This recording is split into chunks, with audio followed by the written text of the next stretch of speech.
Arden Hills, Minnesota. Shortly after 6:30 in the evening.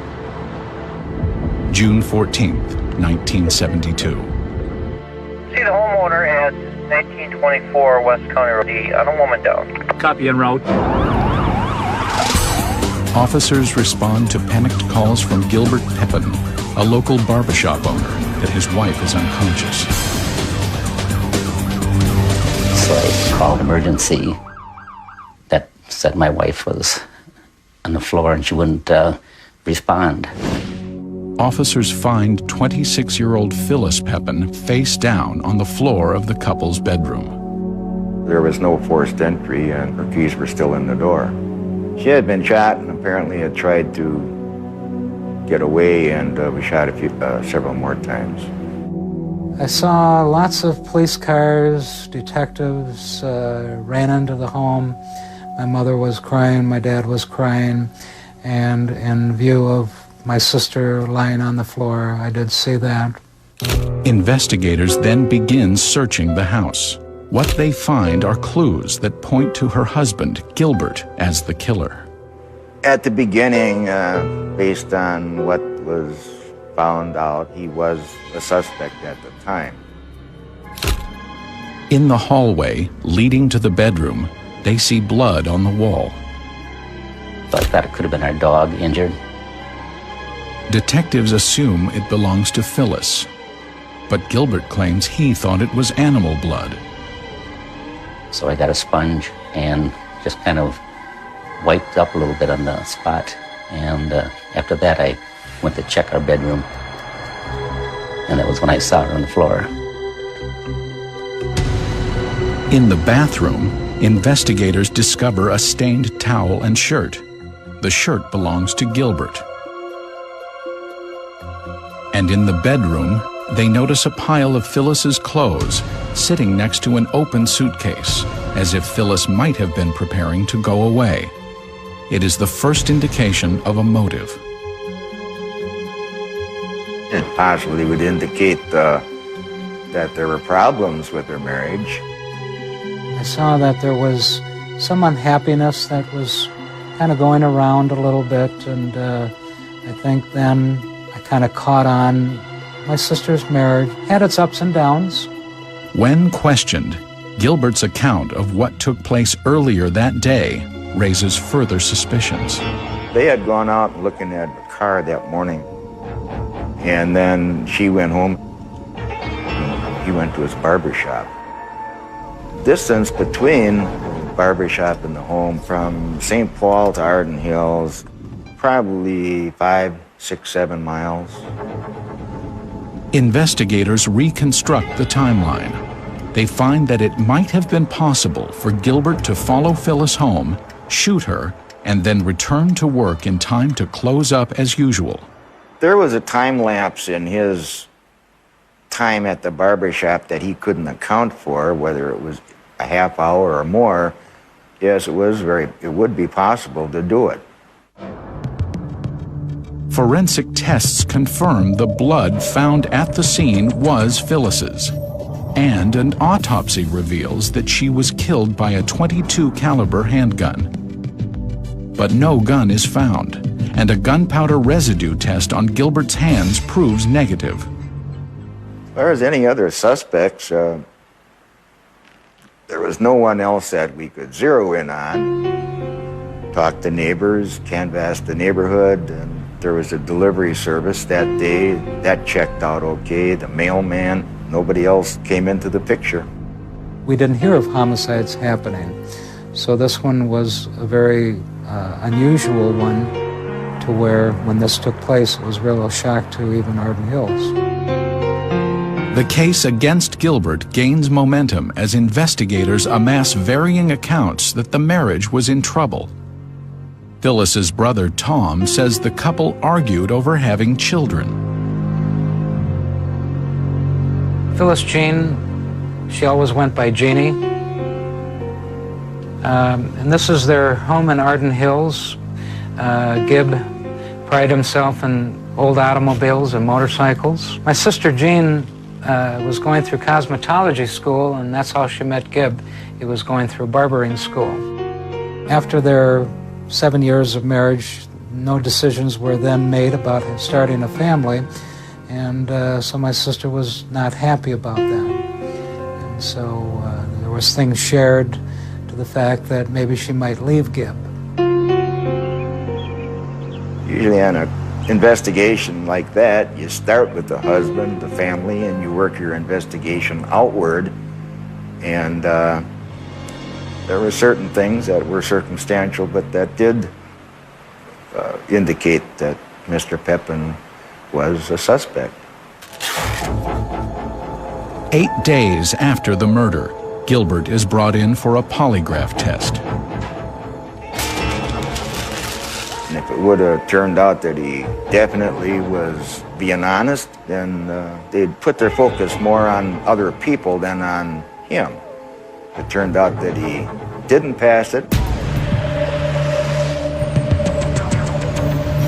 The evidence against Gilbert is compelling. The blood evidence, the polygraph test, and the holes in Gilbert's alibi. But the state's attorney concludes the case is too circumstantial to file charges. So detectives turn up the heat on Gilbert and wait for him to make a mistake.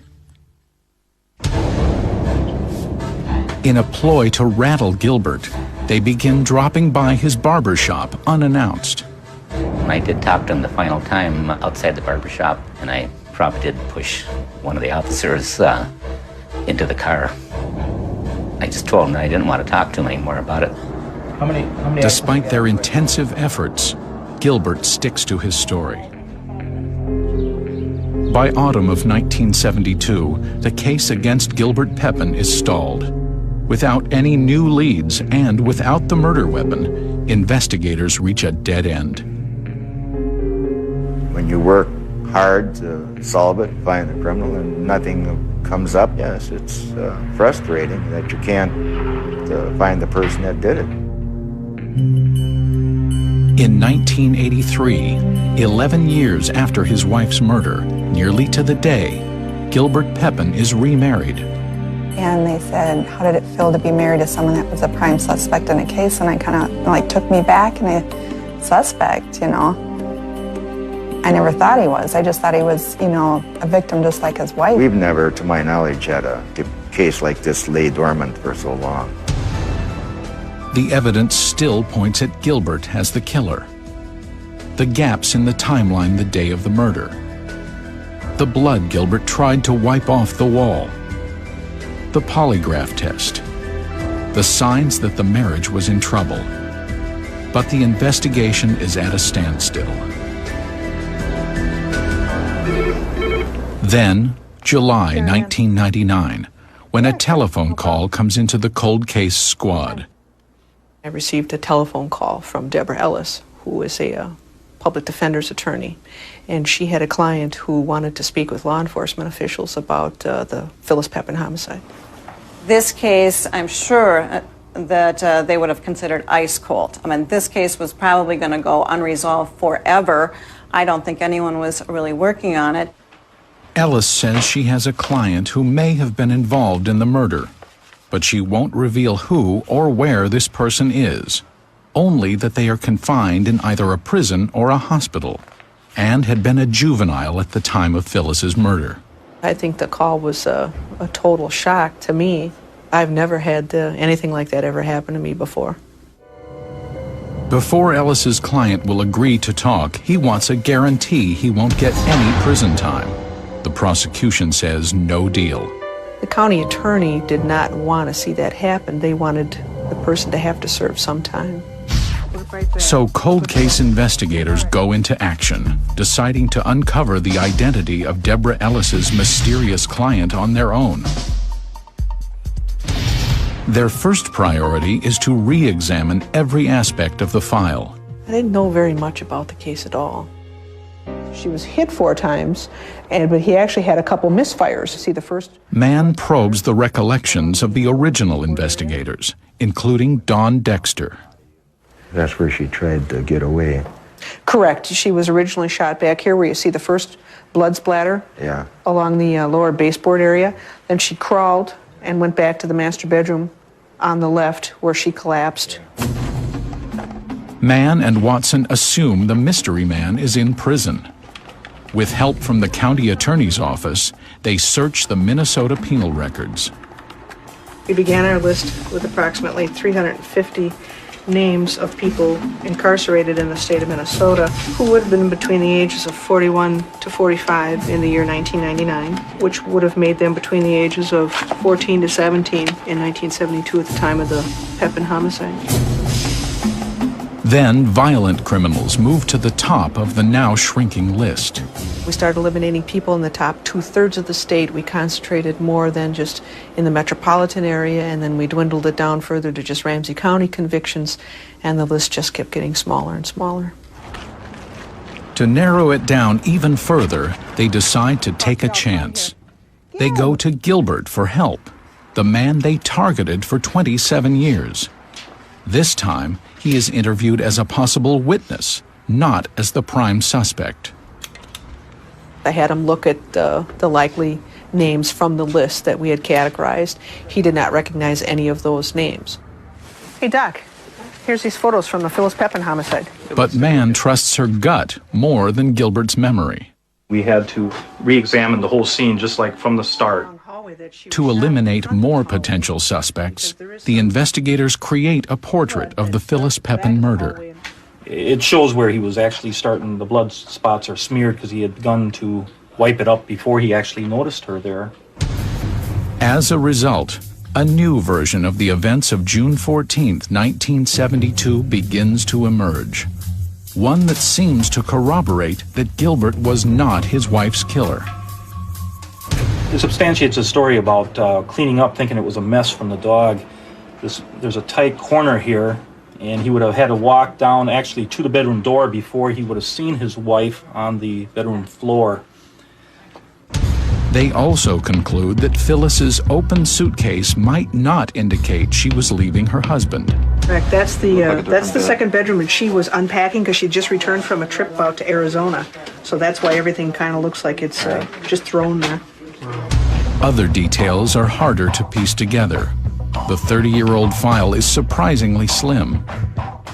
I think nowadays we would take 5 times the amount of photos that were taken here. Absolutely. To depict a crime scene. Are very good for that time. Some files are even missing. The ME report saying that they pulled 2 bullets from her during the autopsy, which would leave 2 bullets somewhere, but not having those original forensic reports, I don't know if they pulled them from the flooring or somewhere in the bedroom.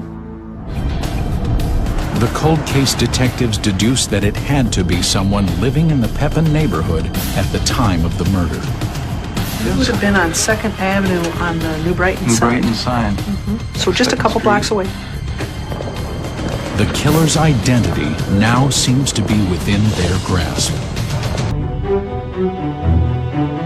Almost 30 years after her death, the central figure in the Phyllis Peppin murder investigation is no longer Gilbert Peppin. He cleaned himself up through the dirty clothes in the hamper. Yeah. And then cleaned up. Cold case detectives Lucy Mann and Dave Watson are zeroing in on the identity of a new suspect. A prison inmate. Property records from the time point to one name. We learned that one of the inmates fit what we were looking for, that he lived nearby around the corner from the Peppin house, and that he was 17 years of age at the time of the incident. His name was Charles LaTourelle, already convicted for killing another woman. He was due for parole in the year 2004 from his 1980 conviction of killing that St. Cloud University student. He's the type of person that lives his life best behind bars, and he's comfortable there. A 30-year-old address is the only evidence linking LaTourelle to Phyllis. Mann and Watson need more. We came up to Mounds View High School to view the old yearbooks. We also discovered he was a member of the Mounds View High School track team, And there was a photo of him on the team that we made certain to take a picture of as well. And later we also discovered that he used to run around the neighborhoods, including past the Peppin home at that time. I felt certain he'd run past her house purposely.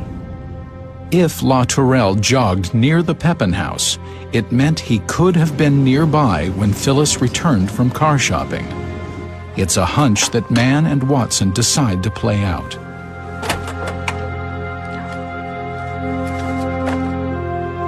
Mann believes she can convince LaTourelle to confess.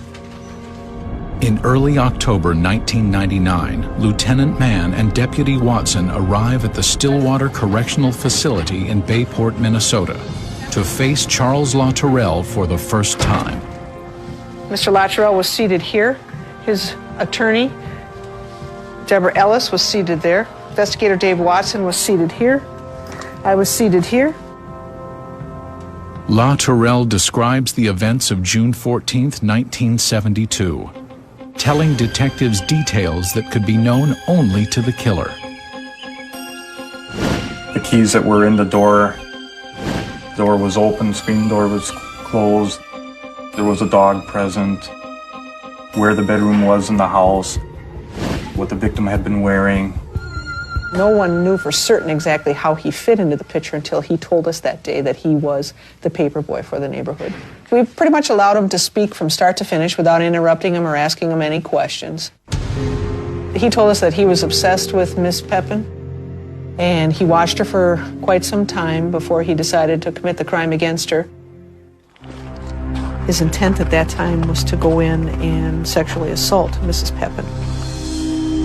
But just in case, to get his point across, he explained that he had a small .22 caliber handgun inside the paper bag that he was carrying. And that as he stepped through the unlocked screen door and stepped into the main entryway, she came from around the corner of the hallway. She immediately yelled out, "What are you doing here?" And he pulled the gun out of the bag right away. He ran after a couple steps, shot her right away, and she collapsed in the hallway.